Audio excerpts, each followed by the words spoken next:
Good evening, अस्सलाम वालेकुम। आज का जो हमारा टॉपिक है वो है assessment of total uncertainty in the final result. इसका मतलब है कि अभी तक तो हमने अनसर्टेनिटी के बारे में पढ़ा था, उसके बाद हमने प्रिसीजन और एक्यूरेसी के बारे में पढ़ा था। अब ये फाइनल रिज़ल्ट में कौन सी अनसर्टेनिटी है। देखिए, हम जब फिज़िक्स में न्यूमेरिकल्स को सॉल्व करते हैं तो हम जब फार्मूला अप्लाई करते हैं, मिसाल के तौर पे हम एक फार्मूला ही अप्लाई करते हैं F is equal to M into A. तो अब देखें, जो मैथ्स की अनसर्टेनिटी है वो हम अलहदा फाइंड करते हैं। मिसाल के तौर पे मैथ्स को हमने अगर मेजर किया है किलोग्राम में तो इसकी अनसर्टेनिटी अलहदा होगी, और एक्सेलरेशन जो है इसको जो हमने मेजर किया है कि इसमें मीटर पर सेकंड स्क्वायर में, तो इसकी अनसर्टेनिटी क्या हो जाएगी, अलहदा। तो लाजिम बात है, जब हम फोर्स फाइंड करना चाहेंगे तो फोर्स फाइंड करते हुए हमें मास और एक्सेलरेशन को मल्टीप्लाई करना पड़ेगा। क्या करना पड़ेगा, मल्टीप्लाई।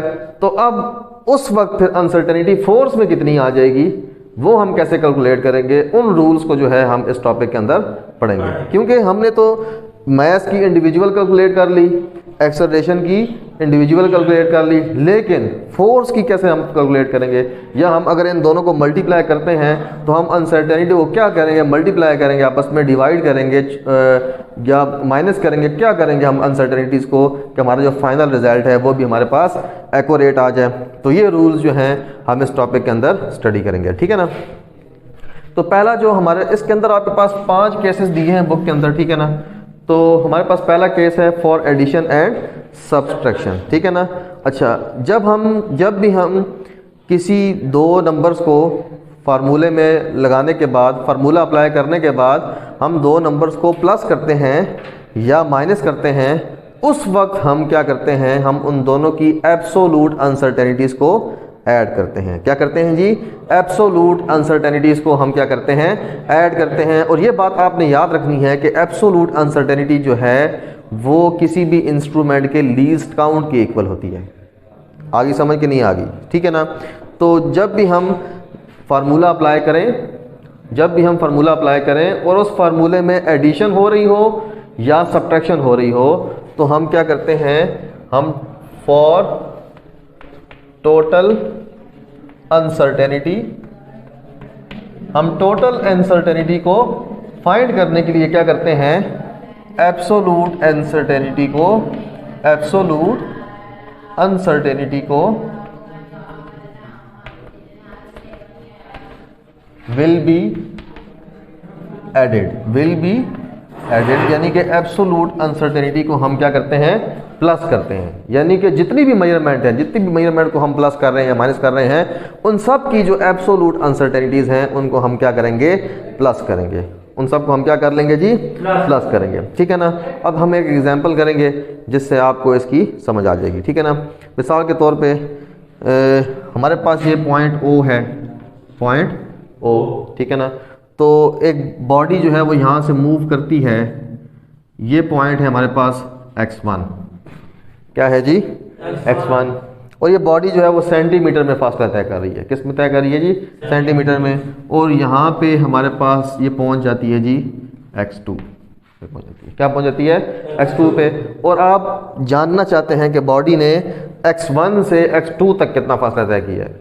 समझ आ गई, बॉडी ने x1 से x2 तक कितना फासला तय किया है। और ये जो आप फासला नाप रहे हैं, इसको मेजरमेंट कर रहे हैं, वो मीटर रूल से कर रहे हैं। कैसे कर रहे हैं जी, मीटर रूल से। तो मीटर रूल का आपको पता है जो लीस्ट काउंट होता है वो कितना होता है, 0.1 सेंटीमीटर। समझ आ गई ना, ठीक है। तो अब मिसाल जो बुक पे उन्होंने एग्जांपल दी है, x1 जो उसकी वैल्यू दी है, मिसाल के तौर पे x1 पॉइंट जो है वो किस पे है, 10.5 सेंटीमीटर पे, ठीक है ना। और जो x2 पॉइंट है वो आपका किस पे है जी, 26.8 पे जी, 26.8 सेंटीमीटर पर है। आगे समझ। और ये जो मेजरमेंट आप करेंगे ये मीटर रूल से करेंगे। किससे करेंगे, मीटर रूल से। तो अब जब x1 आप लिखेंगे तो x1 आपने मेजर किया जी 10.5 सेंटीमीटर, ठीक है ना। अब एब्सोलूट अनसर्टेनिटी जो है वो किसके इक्वल होती है, वो लीस्ट काउंट के इक्वल होती है। किसके इक्वल होती है, लीस्ट काउंट के। यहाँ पे मैं लिख देता हूँ जो एब्सोलूट अनसर्टेनिटी है वो किसके इक्वल है जी? वो लीस्ट काउंट की इक्वल है। तो जो आपने ये मेजरमेंट की है 10.5 सेंटीमीटर, इसमें कितनी अनसर्टेनिटी होगी? वो इस मीटर रूल जिससे आप इसकी मेजरमेंट कर रहे हैं x1 की, उसके लीस्ट काउंट की इक्वल होगी। तो इसका मतलब है 10.5 सेंटीमीटर में जो है आप प्लस माइनस 0.1 सेंटीमीटर करेंगे, यानी कि जो आपने मेजरमेंट की है वो या तो 10.4 हो सकती है या 10.6 हो सकती है, इनके दरमियान में हो सकती है, इससे कम या इससे ज़्यादा नहीं हो सकती। ठीक है ना, 10.4 और 10.6 के दरमियान हो सकती है। ठीक है ना, मतलब आपकी गलती में इतने चांस हैं, आपकी मेजरमेंट में इतने चांस हैं गलती होने के। ठीक है ना, आगे समझ के नहीं आ गई। और जो x2 आपने मेजर किया है मीटर रूल से ही, वो आपने मेजर किया जी 26.8 सेंटीमीटर। x2 मेजर किया जी 26.8 सेंटीमीटर, और इसमें भी फिर आप क्या करेंगे? एब्सोल्यूट अनसर्टेनिटी को प्लस या माइनस कर देंगे, यानी कि आपकी जो मेजरमेंट है वो या तो 26.9 सेंटीमीटर हो सकती है या 26.7 सेंटीमीटर हो सकती है, या इनके दरमियान कोई भी वैल्यू हो सकती है। समझ आ गई?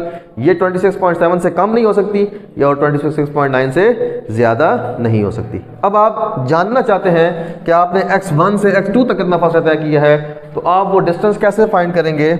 डिस्टेंस फाइंड करेंगे जी, आप क्या करेंगे? x2 में से x1 को माइनस कर देंगे, x2 में से x1 को क्या कर देंगे? माइनस कर देंगे। तो जब आप माइनस करेंगे तो आप ये अनसर्टेनिटी की वैल्यू माइनस नहीं करेंगे, अनसर्टेनिटी की वैल्यू माइनस नहीं करेंगे, बल्कि ये जो आपने मेजर की हैं वैल्यू, इनको माइनस करेंगे, यानी कि 26.8 में से आप माइनस करेंगे 10.5 को। समझ आ गई?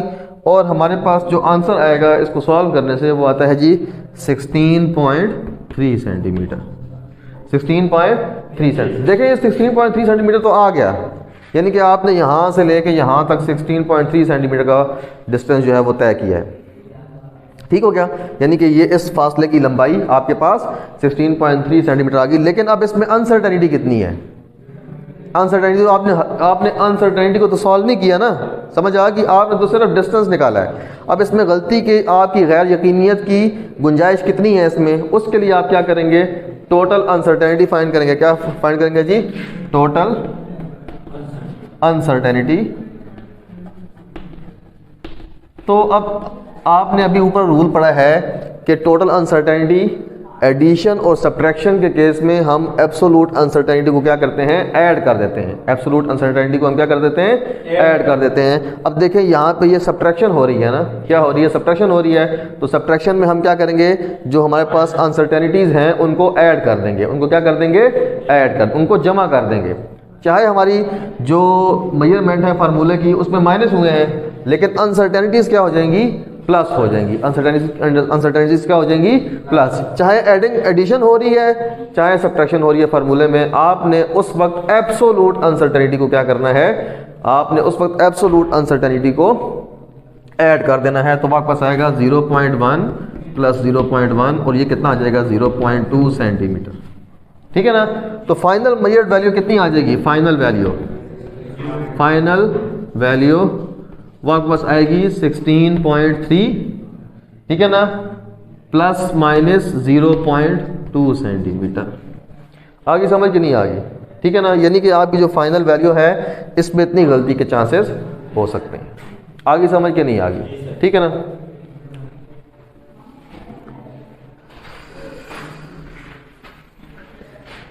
इसमें जो दूसरा केस है हमारे पास वो है जी फॉर मल्टीप्लिकेशन एंड डिवीजन। अभी हमने पहले पढ़ा था फॉर एडिशन एंड सब्ट्रैक्शन, जिसमें एब्सोल्यूट अनसर्टेनिटी ऐड हो रही थी। अब मल्टीप्लाई और डिवाइड के अंदर हमारे पास परसेंटेज अनसर्टेनिटी ऐड होगी। क्या होगी जी? परसेंटेज अनसर्टेनिटी ऐड होगी। अब परसेंटेज अनसर्टेनिटी का फार्मूला वो हमने पिछले लेक्चर में भी डिस्कस किया था। परसेंटेज अनसर्टेनिटी वो हमारे पास था least count divide by measured value multiply 100। ठीक है ना। अब हम एक एग्जांपल सॉल्व करेंगे, उससे आपको समझ आ जाएगी कि हम परसेंटेज अनसर्टेनिटी को कैसे ऐड करेंगे टोटल अनसर्टेनिटी को फाइंड करने के लिए, ठीक है ना। जो बुक में एग्जांपल दी है उसमें उन्होंने ओम्स लॉ की एग्जांपल दी है, उसी को हम सॉल्व कर लेते हैं, जिसमें उन्होंने पोटेंशियल डिफरेंस की वैल्यू दी है। पोटेंशियल डिफरेंस जो कि उन्होंने वोल्ट मीटर से कैलकुलेट किया है, वो उन्होंने किया है जी 5.2 प्लस माइनस 0.1 वोल्ट, ठीक है। 5.2 जो है ये मीटर की रीडिंग है और 0.1 जो है ये एब्सोलूट अनसर्टेनिटी है, ठीक है ना, यानी कि उसका लीस्ट काउंट है, उसका क्या है, लीस्ट काउंट है, समझ आ गई। और यानी कि आपकी जो मेजरमेंट है उसमें इतना डिफरेंस आने के चांसेस हैं, ठीक है ना, मतलब इतनी अनसर्टेनिटी उसके अंदर पाई जाती है। और जो करंट उन्होंने वो एम्पेयर वो एम मीटर से कैलकुलेट किया है, उसकी उन्होंने वैल्यू दी है 0.84 प्लस माइनस 0.05 एम्पेयर। अब ये प्लस माइनस 0.05 एम्पेयर ये इसकी एब्सोलूट अनसर्टेनिटी है, ठीक है ना, एब्सोलूट अनसर्टेनिटी। हमने क्या फाइंड करनी है, परसेंटेज अनसर्टेनिटी। आगे समझ के नहीं आ गई, ठीक है ना। तो एब्सोलूट अनसर्टेनिटी की किसकी जी, एम मीटर की 0.05 एम्पेयर। तो पहले तो हमें इनकी क्या कैलकुलेट करनी पड़ेगी, परसेंटेज अनसर्टेनिटी, दोनों की कैलकुलेट करनी पड़ेगी, ठीक है ना। तो हम यहाँ लिखते हैं परसेंटेज अनसर्टेनिटी ऑफ वी, ठीक है ना। तो अभी परसेंटेज अनसर्टेनिटी का फार्मूला क्या होता है, least count divide by measured value. तो लीस्ट काउंट क्या होता है, जो एब्सोलूट अनसर्टेनिटी होती है वही लीस्ट काउंट होता है, ठीक है ना। तो ये आ जाएगा 0.1 डिवाइड बाय मेजर्ड वैल्यू कितनी है 5.2 मल्टीप्लाई कितना आएगा 100। जब आप इस फैक्टर को सॉल्व करते हैं तो आपके पास आएगा अबाउट 2%, कितना जी 2%। ये 1.99 आता होगा, 2.11 आता होगा, तो अबाउट 2%, ठीक है जी। इसी तरह जब आप परसेंटेज अनसर्टेनिटी फाइंड करते हैं ऑफ करंट, करंट की वैल्यू कितनी है जी, ये मेजर किया 0.84, लेकिन इसका लीस्ट काउंट तो ऊपर आना है, फार्मूले में लीस्ट काउंट क्या आता है, ऊपर आता है ना।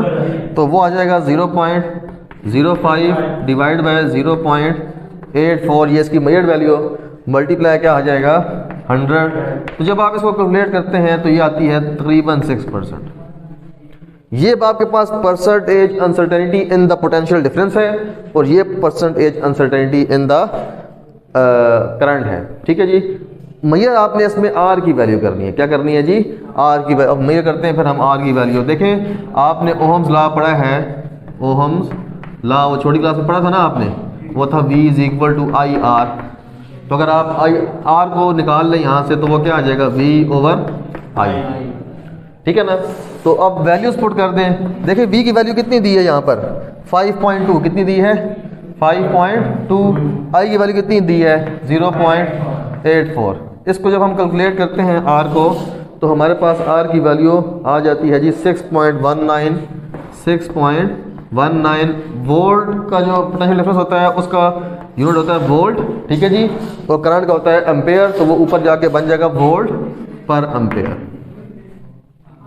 और ये R की वैल्यू है without uncertainty, without total uncertainty. इसकी अभी हमने टोटल अनसर्टेनिटी फाइंड करनी है। तो टोटल अनसर्टेनिटी फाइंड करने के लिए जब भी देखिए हमारे पास इस फार्मूले में डिवीजन हो रही है, फार्मूले में क्या हो रही है डिवीजन। तो हमने क्या कहा है कि जब भी हम मल्टीप्लाई कर रहे हो फार्मूले में या डिवाइड कर रहे हो तो हमारे पास जो परसेंटेज अनसर्टेनिटीज़ हैं वो ऐड होंगी। क्या होंगी जी, परसेंटेज अनसर्टेनिटीज ऐड होंगी, तभी हमने इनकी पहले परसेंटेज अनसर्टेनिटी निकाली है, उनकी फाइंड की है।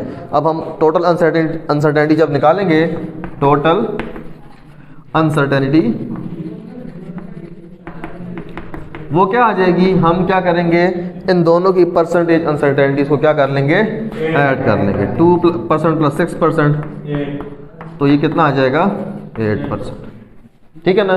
तो फाइनल वैल्यू कितनी आ जाएगी हमारे पास, फाइनल वैल्यू आ जाएगी जो हमारे पास रेजिस्टेंस की वैल्यू थी 6.19 और प्लस माइनस क्या जी 8%। अब 8% की कोई वैल्यू तो होगी ना, तो हम इसकी 8% की वैल्यू अगर निकालना चाहें तो हम निकाल सकते हैं 6.19 मल्टीप्लाई 8% का मतलब है 8 डिवाइड बाय 100। ठीक है ना। इस फैक्टर को जब आप सॉल्व करेंगे तो आपके पास जो अनसर्टेनिटी आएगी वो आ जाएगी 6.19 प्लस माइनस 8% ऑफ 6.19 कितना आ जाएगा 0.5। ठीक है ना। और वोल्ट पर एम्पेयर जो है ये हमारे पास इक्वल होता है ओहम के। किसके इक्वल होता है? ओहम के। तो रेजिस्टर का यूनिट जो होता है हमारे पास, रेजिस्टेंस का यूनिट वो क्या होता है? ओहम होता है ना। तो वोल्ट पर एम्पेयर हमारे पास होता है ओहम, तो यहाँ पे हम लिख लेंगे ओहम। आगे समझ के नहीं आगे? ठीक है ना। इसी में आपकी बुक में जो आंसर दिया है उन्होंने राउंड ऑफ किया है। इसको राउंड ऑफ क्यों किया है? देखें, हमने वो पिछले टॉपिक में पढ़ा था सिग्निफिकेंट फिगर्स के, कि जो आपका आंसर होना चाहिए उसमें कितने सिग्निफिकेंट फिगर्स हों। ये जो आपके पास क्वेश्चन में वैल्यूज़ दी हैं ना, जो क्वेश्चन में वैल्यूज़ दी हैं उसमें सबसे कम जिसमें सिग्निफिकेंट फिगर्स हैं, आंसर में भी उतनी ही सिग्निफिकेंट फिगर्स आनी चाहिए। ठीक है ना। तो इसमें आप देखें कितनी सिग्निफिकेंट फिगर्स हैं, 1 और 2। इसमें कितनी सिग्निफिकेंट फिगर्स हैं, 1 और 2। तो इसका मतलब है हमें आंसर को भी जो है वो राउंड ऑफ करना पड़ेगा 2 सिग्निफिकेंट फिगर्स तक। ठीक है ना। तो हम इसको राउंड ऑफ कर लेते हैं। तो हमारे पास क्या आ जाएगा जी? देखें, राउंड ऑफ के जो हमने रूल पढ़े थे, हमने कहा था अगर हम जो डिजिट ड्रॉप कर रहे हैं वो 5 से ग्रेटर है तो पिछला जो डिजिट है उसमें 1 ऐड हो जाएगा। तो ये हमारे पास क्या आ जाएगा 6.2 प्लस माइनस 0.5 ओम। आगे समझ के नहीं आ गया? ठीक है, सही है जी। तो हम इसको राउंड ऑफ करके 2 डिजिट्स तक आंसर को अपने लिमिटेड कर देंगे। ठीक है जी, हो गया जी।